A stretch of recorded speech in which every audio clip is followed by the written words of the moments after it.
হ্যাঁ বিষ্ণু ঘোষ চেনেন আপনি না?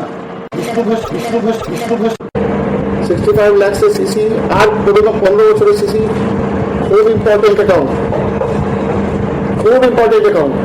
আমার কাউন্টার থেকে 53,000 টাকা চুরির প্রমাণ পাওয়া গেল সিসিটিভি ফুটেজে। চুরি হওয়া নিয়ে একজনও সন্দেহ প্রকাশ করতে পারেনি। 1.5 মাসেও ব্যাংক চোরের বিরুদ্ধে কোনো আইনি পদক্ষেপ নেয়নি বা আমাকে চুরি হওয়া টাকাটাও উদ্ধার করে ফেরত দেওয়া হয়নি, যা আমাকে কথা দেওয়া হয়েছিল। আমি টাকার কথা বলতে শুরু করলে উজ্জ্বল কুমারের উত্তর দেওয়ার ভাষা ও ভঙ্গি ক্রমশই কর্কশ হতে থাকে। তারপরেই একদিন আমাকে চিফ ম্যানেজারের চেম্বারে ডেকে চিফ ম্যানেজার উজ্জ্বল কুমার, ক্যাশ ক্রেডিট ম্যানেজার বিশাল কুমার, পার্থ চক্রবর্তী নামে আরেকজন অফিসার এবং আরও একজন নতুন আসা অফিসার, এই 4 জনই মালদা ব্রাঞ্চের নতুন 1 মাসের মধ্যে এসে জয়েন করেছে। তারা সবাই মিলে আমার উপর যেভাবে ভয়ঙ্কর হামলা করেছিল তা উজ্জ্বল কুমার এই কথাগুলো দিয়েই শুরু করেছিল। আমাকে বিভৎস হুমকির সাথে বুঝিয়ে দেওয়া হলো যে ব্যাংকের কাউন্টার থেকে টাকা চুরি হওয়া, সিসিটিভিতে চুরির পরিষ্কার প্রমাণ, চোরকে পুলিশের হাতে তুলে দেওয়া এবং চুরি হওয়া টাকাটা আমাকে ফেরত দেওয়া, এই সবগুলোর চেয়েও স্টেট ব্যাংকের কাছে অনেক বেশি গুরুত্বপূর্ণ হলো বিষ্ণু ঘোষের 65 লাখের ও 15 বছরের পুরনো সিসি অ্যাকাউন্ট এবং ওই বিষ্ণু ঘোষের কর্মচারী যে টাকাটা চুরি করেছে।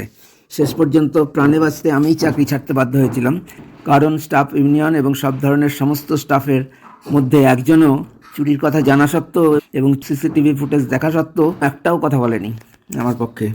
সেদিনের হিসাবে আমার 34 বছর 4 মাস চাকরি করা হয়ে গেছিল, যা বিশাল কুমারের জন্মের চেয়েও আগের থেকে শুরু হয়েছে। তখন আরও 30 মাস বাকি ছিল চাকরি। আর্থিক দিক থেকে যার পরিমাণ সম্ভবত আমার প্রথম 25 বছরের চেয়েও বেশি। আমার সঙ্গে স্টেট ব্যাংকের এই আচরণ আমার কাছে ভয়ানক, অন্যায়, অমানবিক, অনৈতিক, ভীতিপ্রদ, ভীষণ অপমানজনক, মানবাধিকার বিরোধী একটা অপরাধ না? একজন অতি সিনিয়র, কর্তব্যপরায়ণ, দায়িত্বশীল এবং অবশ্যই নির্দোষ একজন স্টাফের সঙ্গে কর্তৃপক্ষের ও সহকর্মীদের এই জঘন্য অন্যায়ের চেয়েও চোরের বিরুদ্ধে আমি থানায় গিয়েছিলাম, যার ফলে ওদের প্রেস্টিজে লেগেছে এবং চোর তাই জন্য টাকাটা ফেরত দেয়নি এবং ব্যাংকের পক্ষেও আর ফিরে আসা সম্ভব ছিল না। এটা বেশি অপরাধ হয়ে গেল আমার, যা আমাকে ও আমার পরিবারকে শারীরিক, মানসিক, সামাজিক, আর্থিক সব দিক দিয়েই ধ্বংস করে দিয়েছিল। আমার সব ধরনের মানবাধিকার কেড়ে নিল।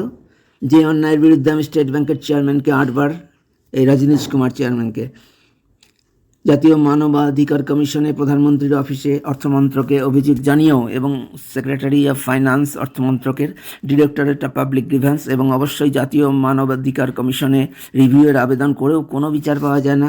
হাইকোর্টে গিয়ে আরও বেশি অপবাদ সহ্য করতে হয়। 2021 সাল থেকে সোশ্যাল মিডিয়ায় হাজার হাজার পোস্ট, সিসিটিভি, অসংখ্য ভয়েস রেকর্ড ও কল রেকর্ড সহ পোস্ট করলেও সারা দেশে একজন মানুষও সাড়া দেয় না।